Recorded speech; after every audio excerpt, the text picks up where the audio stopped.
किसी भी देश के पास अपनी एक आर्मी होती है, लेकिन पाकिस्तान में आर्मी के पास ही पूरा देश है। ये बात ऐसे ही नहीं कही गई है। आप यहाँ पर देख सकते हैं कि आर्मी की पकड़ राजनीतिक रूप से भी पाकिस्तान में किस हद तक है। जब बाजवा पाकिस्तान में सेना के प्रमुख थे और इमरान खान प्रधानमंत्री थे, तो उस समय जनरल बाजवा सऊदी अरब गए और वहाँ वो इसलिए गए कि पाकिस्तान ने सऊदी अरब से जो कर्ज लिया है उसकी मोहलत को बढ़ा दिया जाए, लेकिन सऊदी अरब के प्रिंस सलमान ने उनसे मिलने से मना कर दिया। अब एक और वाक्य सुनिए। एक बार जनरल बाजवा ने पाकिस्तान के बड़े बिजनेसमैन की मीटिंग बुलाई कि पाकिस्तान में बिजनेस को और कैसे बढ़ाया जाए, लेकिन उस मीटिंग में इमरान खान मौजूद नहीं। अब देखिए सेना का क्या काम है। सेना का काम ये नहीं है कि कर्ज की सीमा को बढ़ाया या घटाया जाए या बिजनेसमैनों की मीटिंग ली जाए, ये सेना का काम नहीं है। वहां पर चुनी हुई सरकार है, लेकिन सेना की दखल अंदाजी राजनीतिक रूप से भी पाकिस्तान में किस हद तक है। पाकिस्तान की आर्मी पाकिस्तान में 50 से भी ज्यादा बड़े बिजनेस करती है। अब आप ही अंदाजा लगाइए कि क्या किसी देश की सेना बिजनेसमैन है, उसका काम बिजनेस करना है।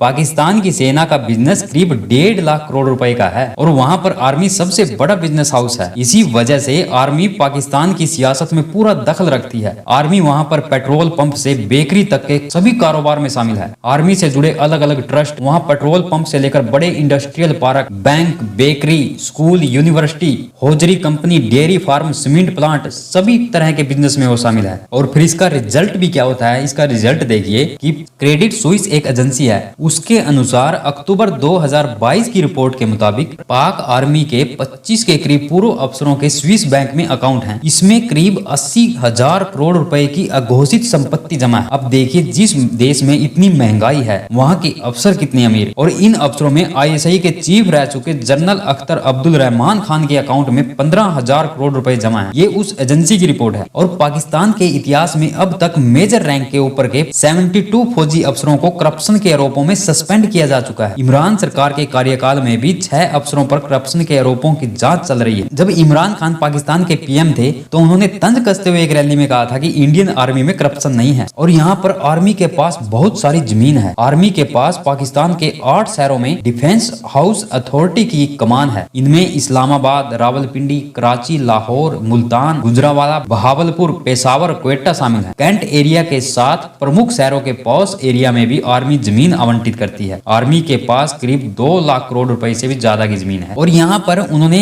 जमीन के लिए ट्रस्ट बनवाए हुए हैं जिसे आर्मी को सब्सिडी मिले। आर्मी को एक खास ट्रीटमेंट दिया जाता है। पाकिस्तानी डिफेंस मिनिस्ट्री ने सभी अंगों के लिए ट्रस्ट बनाया हुआ है। फौजी foundation, army welfare trust, Shaheen foundation air force, थल सेना के पूर्व कर्मियों के लिए, और बहारिया फाउंडेशन नौसेना के पूर्व कर्मियों के लिए है। बिजनेस से होने वाले फायदे को शेयर होल्डर रिटायर्ड फौजियों में बांटा जाता है। और पाकिस्तान में काफी फेमस पनामा पेपर्स लीक का मामला था, उसमें पाकिस्तानी फौज के भी कई अफसर पकड़े गए। जनरल सब्तुल्ला शाह जो मुशर्रफ के समय जनरल थे, लंदन में 5,000 करोड़ रुपए की संपत्ति का खुलासा उनका हुआ। मुशर्रफ के राष्ट्रपति काल में साथ दूसरे सबसे सीनियर अफसर थे। ISI के पूर्व chief major general Nusrat Naeem की 250 करोड़ रुपए की ऑफशोर कंपनियां भी सामने आई। और अफगानिस्तान में 1980 के दशक में मुजाहिदीन लड़ाकों के लिए अमेरिका से मिलने वाली मदद का बड़ा हिस्सा ISI चीफ रहे असद दुर ने हड़प लिया। बाद में हुई जांच में असद के स्विस बैंक में लगभग 2,000 करोड़ रुपए की अघोषित संपत्ति मिली। और पाकिस्तानी सेना की क्वेटा कॉर्प्स के लिए जनरल असीम सलीम बाजवा को जनरल पापा जॉन्स कहा जाता है। उन्होंने अपने परिवार के लोगों के नाम पर अमेरिका के मशहूर पिज्जा चेन पापा जॉन्स में लगभग 22,000 करोड़ रुपए का निवेश किया था। पूर्व आर्मी चीफ अशफाक कियानी के 2 भाई इस्लामाबाद के 15,000 करोड़ के हाउसिंग स्कैंडल में शामिल थे। तो हजारों करोड़ रुपए का घोटाला जो आर्मी के ऑफिसरों के द्वारा किया जाता है, और ये आर्मी वहाँ पर भारत का डर दिखा दिखाकर वहाँ पर राज कर रही है। वहाँ की जो आम जनता है वो पिस रही है। इतनी महंगाई इस समय पाकिस्तान में है, और उसकी फौज के अफसरों को देखिए, या जो वहाँ पर बड़े ऑफिसर हैं उनकी प्रॉपर्टी लाखों करोड़ों रुपए में पहुंच जाती है, क्योंकि आर्मी के लिए इतनी स्कीम वहाँ पर बनाई गई है, क्योंकि ज्यादातर समय पर आर्मी का ही राज वहाँ पर रहा। पाकिस्तानी सेना के ये ज्यादातर बिजनेस एक चैरिटी के नाम से चलते हैं, और उनकी टैग लाइन में कहीं ना कहीं इसका जिक्र रहता है कि ये सेना के द्वारा चल रहे हैं, इसलिए ज्यादा ईमानदारी से काम करते हैं। सीधे सेना के जनरल इन उद्योगों से जुड़ते हैं ताकि शक की कोई गुंजाइश न रहे। और इतनी अमीर होने के बाद भी सेना अपनी कमाई का सीधा स्रोत या कुल कमाई बताने से बचती है। dailyo.in के अनुसार इस बात का कोई पक्का डाटा नहीं है कि सेना को बिजनेस से कितना मुनाफा हो रहा है। साल 2007 में सैन्य मामलों की जानकार डॉक्टर आयशा सिद्दीकी ने कहा कि आर्मी के पास $20 बिलियन से ज्यादा कीमत का बिजनेस है। यही डाटा साल 2016 में पाकिस्तानी संसद में भी दिया गया। इससे साफ है कि कॉर्पोरेट में बदल चुकी पाक सेना अपने बिजनेस प्रॉफिट को छिपा कर रखना चाहती। इसके अलावा आर्मी लगातार बजट में भी बड़ा हिस्सा मांगती रही है। साल 2018 में कुल बजट का लगभग 21% पाक सेना के पास गया